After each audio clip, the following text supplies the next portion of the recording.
তোমরা তো জানো না আসলে কি কি জিনিস পড়ছো বা যা যা আসে পরীক্ষা সবগুলো জিনিস রিভাইজ করছো কিনা।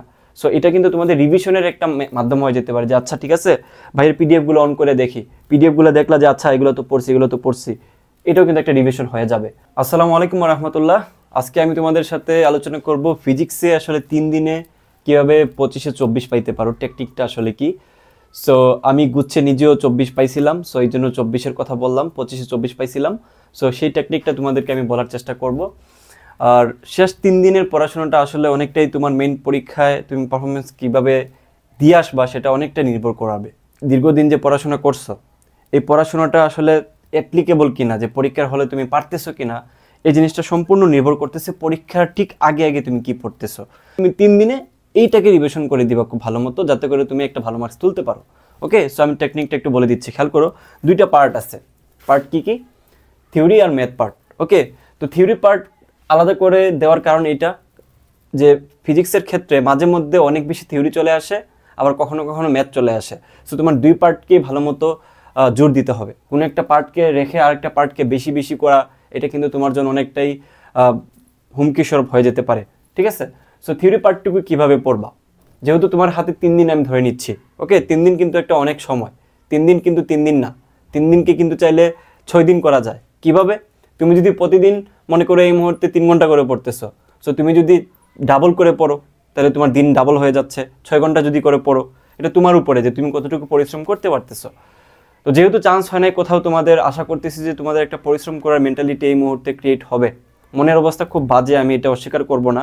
তোমাদের পরিস্থিতি বা তোমাদের জায়গায় আমিও ছিলাম, আমি তোমাদের এটা স্বীকার করি যে মনের অবস্থা খুবই বাজে। বাট যারা একটু কুল থাকবে, যারা একটু ঠান্ডা মাথায় থেকে এই মুহূর্তে পড়াশোনা করবে, তারাই ভালো করবে। আচ্ছা দেখো, ইসাক স্যারের সারসংক্ষেপ। ইসাক স্যারের বইটা আসলে খুবই ফেমাস থিওরির জন্য। তোমরা কয়জন পড়াশোনা করছো আমি জানি না, থিওরি পার্টটুকু সারসংক্ষেপটু দেখে নিবা। জাস্ট সংক্ষেপ দেখবা যে বইয়ের শেষে সংক্ষেপ দেওয়া আছে। যাদের কাছে বই নেই তারা একটু বই কালেক্ট করিও, কিংবা পিডিএফ কালেক্ট করিও। তারপর দেখো ভার্সিটির ক প্রশ্ন ব্যাংক, উদ্ভাসের আগের বই যেগুলো ছিল, ভার্সিটির ক প্রশ্ন ব্যাংক মোটা বইটা যদি তোমাদের কাছে ওই 17 সালে 16 সালের বইটা যদি থাকে আরও বেটার হয়। ওই যে বড় বই যেটা দেয় ওইটাতে একদম শুরুর দিকে থিওরি পার্টটুকু দেওয়া থাকে, মানে অনেক থিওরি থাকে, তোমার বই আর পড়াই লাগে না। ওইটা থাকলে তুমি ওইটা পড়বা, না থাকলে ইসাক স্যারের সারাংশ পড়বা। তারপর হচ্ছে ইসাক স্যারের দাগানো বই, এটা উদ্ভাস থেকে পেয়ে যাবা। উদ্ভাসে দাগানো বইটা প্রোভাইড করো, অথবা অন্য কোথাও যদি তুমি নিজে দাগায় থাকো করে নিবা। এটা হচ্ছে তোমার থিওরি পার্টটুকু গেল। এবার আসে হচ্ছে ম্যাথমেটিক্স পার্টটুকুতে। ম্যাথমেটিক্যাল পার্টটুকুতে একটু বেশি জোর দিতে হয়, কারণ ম্যাথমেটিক্যাল পার্ট আসেই, অনেক আসে। ধরো মানে 50% তো আসবেই ম্যাথমেটিক্যাল পার্ট, কারণ ফিজিক্স দিয়ে ম্যাথটুকু আসলে কভার করা হয়। আচ্ছা দেখো, যেটা করবা বিজ্ঞান প্রযুক্তি প্লাস কৃষি। এটা কেন বলতেছি, কৃষির কথা কেন বলতেছি খেয়াল করো। বিজ্ঞান প্রযুক্তি এবং কৃষি এই দুইটা তোমরা একটু সিমিলারলি একটু দেখে নিও। যারা অ্যানালাইসিস করছো, আমি জানি না কয়জন অ্যানালাইসিস করছো, যারা অ্যানালাইসিস করছো তারা এটা স্বীকার করবা যে এই ম্যাথের ক্ষেত্রে বিশেষ করে ম্যাথমেটিক্যাল পার্টটুকুর জন্য কৃষি, বিজ্ঞান প্রযুক্তি, তারপর ভার্সিটিকো সিমিলার টাইপের কোশ্চেন দেওয়া হয়। আমি নিজে যেহেতু এই জায়গাটাতে দীর্ঘদিন ধরে অ্যানালাইসিস করতেছি, দীর্ঘদিন ধরে এইগুলা নিয়ে কাজ করতেছি, কোশ্চেন ব্যাংক গুচ্ছ নিয়ে কাজ করতেছি, তো আমি জিনিসটা জানি। তোমরা হয়তো বা অনেকেই আমার সাথে যুক্ত আছো, তারা সবাই সেটা স্বীকার করবা। তো এখান থেকে তোমরা ইম্পর্টেন্ট টপিকগুলো পড়বা, সব তো পড়ে যেতে পারবা না, হাতে সময় কম, ওইদিকে আরও 3 সাবজেক্ট আছে।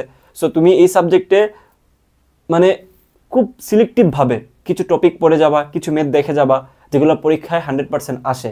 এখন কোয়েশ্চেন আসতে পারে যে ভাই আমি তো সব পড়তে পারবো না, হাজার হাজার ম্যাথ আছে, কোনগুলো পড়বো? অ্যানালিসিস করা টপিকগুলো পড়বা। অ্যানালিসিস টপিক করা যেগুলো তুমি রাখছো অথবা রাখো নাই, এটা সলিউশন আমি একটু পড়ে দিচ্ছি, ওই টপিকগুলাই তুমি সলভ করে যাবা। ঠিক আছে, হলো বিভব থেকে জীবনে গুচ্ছে পরীক্ষায় আসে না, তাহলে তুমি হলো বিভব থেকে সারাদিন বসে সময় নষ্ট করার তো দরকার নাই। আবার অনেকে আছে তোমার পারমুটেশন কম্বিনেশন থেকেও পড়ে যায়, যদিও এটা শর্ট সিলেবাসে নাই, বাট একটা উদাহরণ দিচ্ছি, যেটা আসে না সেটা নিয়ে বসে থেকে তো লাভ নাই, তাই না? আবার অনেকে আছে কি করে, ধরো সে একটা চ্যাপ্টার পড়ে নাই, সে ফর এক্সাম্পল সে ইন্টিগ্রেশন পড়ে নাই, ইন্টিগ্রেশন থেকে মনে করে যে 2টা কোয়েশ্চেন আসে, ওই 2টা কোয়েশ্চেন পারার জন্য সেই মুহূর্তে একদম শূন্য থেকে শুরু করে প্রতিদিন 3 থেকে 4 ঘন্টা দিয়ে সময় নষ্ট করাটা আসলে বোকামি। এই 3-4 ঘন্টা সে ইম্পর্টেন্ট টপিক পড়লে সে ভালো আরও বেশি কমন পাবে। বুঝতে পারছি?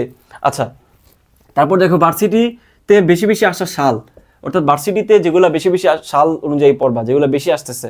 কৃষির ক্ষেত্রেও সেম, কৃষি এবং বিজ্ঞান প্রযুক্তিতে যেগুলো বেশিবার আসছে ওগুলো তো দেখবাই, প্লাস গুচ্ছের জন্য আলাদা কিছু টাইপ ভিত্তিক ইম্পর্টেন্ট ম্যাথ আছে, যেগুলো হয়তো অ্যানালাইসিস করো নাই, সেটা অ্যানালাইসিস আমরা এখানে করে দিছি ভার্সিটি সুপার 100, যেখানে প্রায় 800+ স্টুডেন্ট ভর্তি আছে।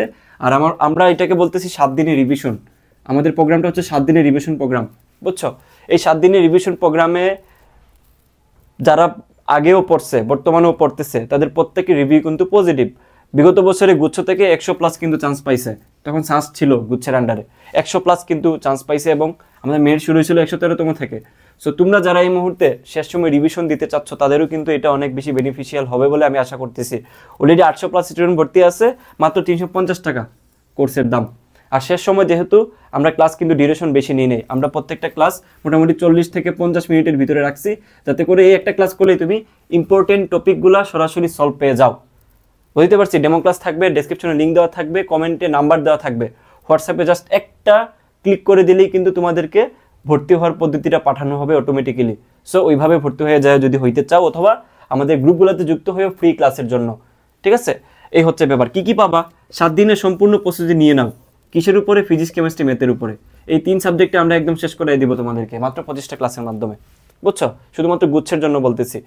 আর এই যে দেখো 25টা ক্লাস প্লাস এক্সামও আছে, শুধু ক্লাস পাচ্ছ না, তুমি গুচ্ছের জন্য প্রিসাইসলি এক্সামও পেয়ে যাচ্ছ। তো কি কি থাকবে এই জিনিসগুলো কিন্তু এখানে ইনক্লুডেড। এই যে বললাম বিজ্ঞান প্রযুক্তি, কৃষি, ভার্সিটিকো, এই প্রত্যেকটা প্রশ্ন ব্যাংক অ্যানালাইসিস করে ইম্পর্টেন্ট প্রবলেমগুলোই কিন্তু এখানে সলভ করে দেওয়া হয়েছে। সো 350 টাকা দিয়ে তুমি আসলে এই কোর্সটা নিলে আমার মনে হয় না তোমার খুব একটা ক্ষতি হবে, বুঝছো? এখানে তুমি 350 টাকা দিয়ে তুমি 3000 টাকার উপরে জিনিস পাবা বলে আমি আশা করতেছি। কারণ এখানে এক্সাম আছে, ক্লাস আছে, পিডিএফ আছে, রোডম্যাপ আছে, আরও অনেক কিছু আছে। এখানে ভর্তি হলে জানতে পারবা। ওকে, সো 800+ স্টুডেন্ট যেহেতু ভর্তি আছে, এত মানুষ বিশ্বাস করছে এবং বিগত বছরগুলোতে এত মানুষ চান্স পাইছে, ডেফিনেটলি পজিটিভিটি এখানে আছে। সো তুমি শেষ মুহূর্তে যদি একটা কমপ্লিটলি প্রিপারেশন নিতে চাচ্ছ রিভিশন আকারে, যারা প্রিপারেশন নিয়ে নিছো তাদের ক্ষেত্রেও কিন্তু সেম। তোমরা তো জানো না আসলে কি কি জিনিস পড়ছো বা যা যা আসে পরীক্ষা সবগুলো জিনিস রিভাইজ করছো কিনা। সো এটা কিন্তু তোমাদের রিভিশনের একটা মাধ্যম হয়ে যেতে পারে যে আচ্ছা ঠিক আছে ভাইয়ের পিডিএফগুলো অন করে দেখি, পিডিএফগুলো দেখলা যে আচ্ছা এগুলো তো পড়ছি, এটাও কিন্তু একটা রিভিশন হয়ে যাবে। আচ্ছা এই ফর্মুলাগুলো তো দেখছি, এটাও কিন্তু একটা রিভিশন হয়ে যাবে। সো এই হচ্ছে ব্যাপার। সো যারাই আমাদের সাথে যুক্ত হইতে চাও, তারা আমাদের নাম্বার দেওয়া থাকবে ফার্স্ট কমেন্টে অথবা ডেসক্রিপশনে, চেক দিয়ে নাম্বারে একটা মেসেজ করে দিও, তাহলে ভর্তি হওয়ার নিয়ম পাঠানো হবে। সবাই ভর্তি হয়ে যেও যারা যারা আমাকে অ্যাটলিস্ট ফলো করো। আমি চাই না গুচ্ছতেও তোমাদের কোনো একটা খারাপ রেজাল্ট আসুক। আল্লাহ হাফেজ।